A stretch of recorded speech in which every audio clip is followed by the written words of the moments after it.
All right, we're out here on a piece of property that we've cut a while ago, and I want to talk to you about some of the mistakes people make when they attempt to do wildlife cuts.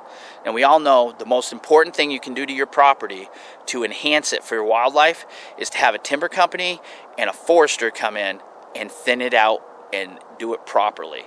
Now what we have here is we have many different species of trees that we've left for different purposes. Now you'll see that the overstory is thinned out. All the trees are spaced out really well.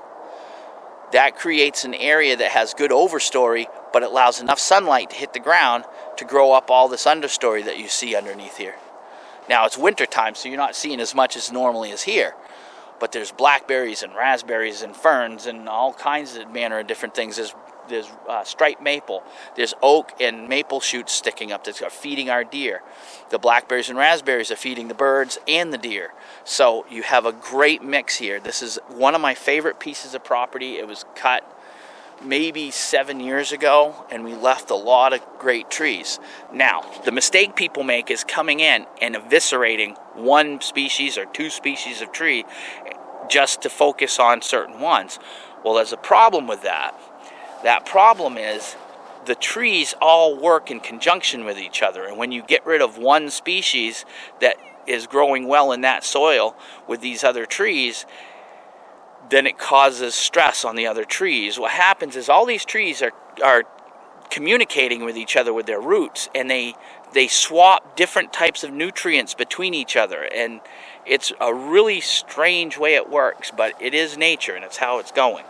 Not only that, but a lot of people want to get rid of the beech, and if you get rid of the beech and you don't mitigate it, if you cut it really aggressively, those root systems that are still in the ground are going to go into overdrive and pop up way too many saplings coming out of the ground, these beech saplings, and it's going to overtake your cut and it's going to make it useless.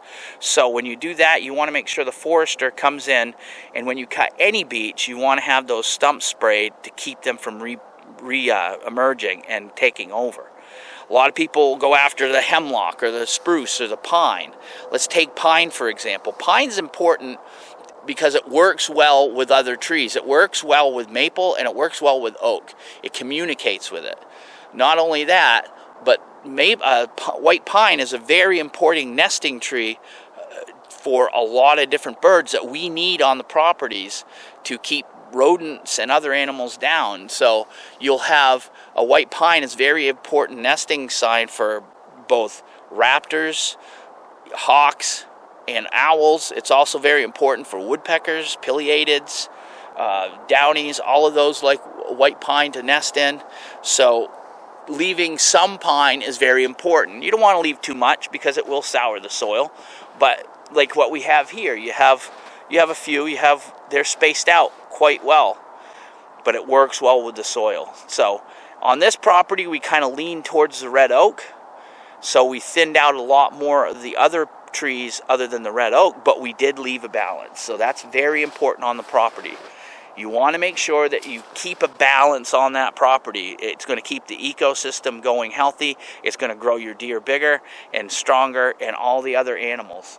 So don't make the mistake of going in and cutting too much. Open up the canopy, leave some trees, and leave a good balance in trees, and you'll have a good, healthy forest.